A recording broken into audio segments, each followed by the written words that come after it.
The argument from perceptual variation. Russell, The Problems of Philosophy, Chapter 1.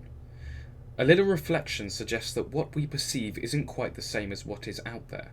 Russell uses the example of looking at a shiny brown desk. We say it is brown, but it doesn't actually look an even colour all over. Depending how the light falls, some parts are lighter than others, and some are even white from the shininess. So Russell objects that saying the table is brown means no more than that it looks brown to a normal spectator from an ordinary point of view under usual conditions of light. But why think that this colour is more real, more a property of the table, than any of the other colours that you experience? Just what colour any part of the desk looks to you depends on where you stand. If you and someone else look at the table together, you will see different patterns in colour. Suppose a shiny spot on the table looks light brown to you, but white to the other person. The table can't be both brown and white in the same spot at one time. Russell then runs the same argument, appealing to variations in our perceptual experience for the properties of texture and shape. The table might be smooth to touch, but at a microscopic level there are all kinds of bumps and dips. So should we say that when we touch the table, the smoothness we feel is a property of the table? And the shape that something appears to have, like its colour, varies with the angle from which you view it. A rectangular table, from every angle except 90 degrees, does not look perfectly rectangular. These examples draw our attention to a distinction between appearance and reality.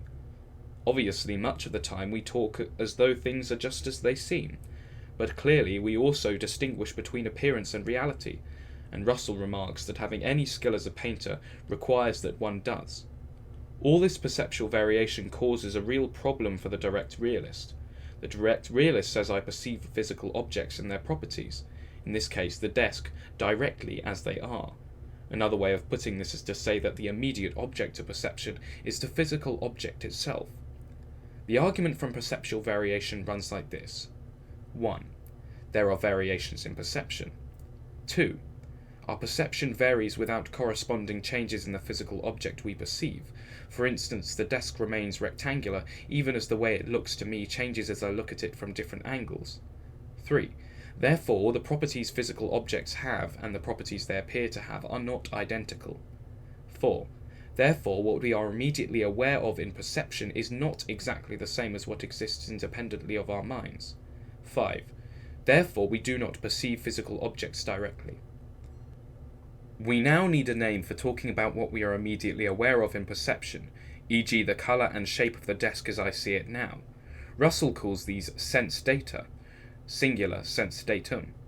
When I look at the desk, I have a visual sensation. I'm immediately aware of something. The content of my sensation, what I'm immediately aware of, is sense data on Russell's view. We can also think of sense data as appearances, how things appear to us to be. Sense data are distinct from the table. The table exists independently of my perception of it, while sense data are defined as what it is that I perceive, so they depend on my perception. If I close my eyes, the colour and shape of the table as seen by me cease to exist, and the colour and shape of the table as seen by me varies from where I look at it. While we don't want to say that the table itself varies in this way, we can summarise the argument so far by saying that perceptual variation shows that what we directly perceive are not physical objects, but sense data. Objections. We can challenge Russell's claim that there is no good reason to say that one of the colours we experience the table as having is more real than the others. As he notes, what we mean by the colour of an object is the colour that it appears to have when seen by normal observers under normal conditions. That we don't always see this colour, that our perception of its colour varies, doesn't show that direct realism is false. We can still say that we see the table and its colour under normal conditions. After all, we do all see it as some shade of brown, shading to white, rather than some of us seeing it as brown, others as red, others as blue. So, in seeing its colour, as some variant of brown, we see the desk and its properties. With shape, we have an even better reason to privilege the claim that the desk is rectangular, rather than obtuse.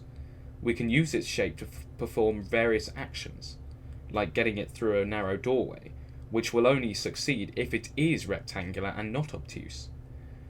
But direct realism does need a more sophisticated account of what it is to see the desk and its properties.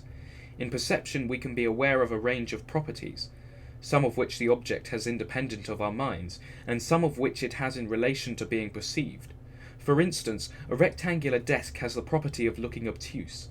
The property of looking obtuse is a distinct property from being obtuse, so a desk can be rectangular and look obtuse.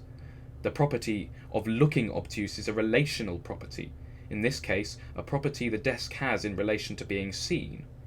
Another relational property is being to the north of. The desk has this property in relation to me when it is the north of me. Looking obtuse is a property the desk has, claims direct realism, not the property of a sense datum, and we can even explain why the desk has the property of looking obtuse to us in terms of its being rectangular, plus facts about light and vision. Direct realism claims that what we perceive are physical objects, not sense data, but it doesn't have to claim that all their properties as we perceive them are mind independent. This response challenges the inference from 4 to 5 above.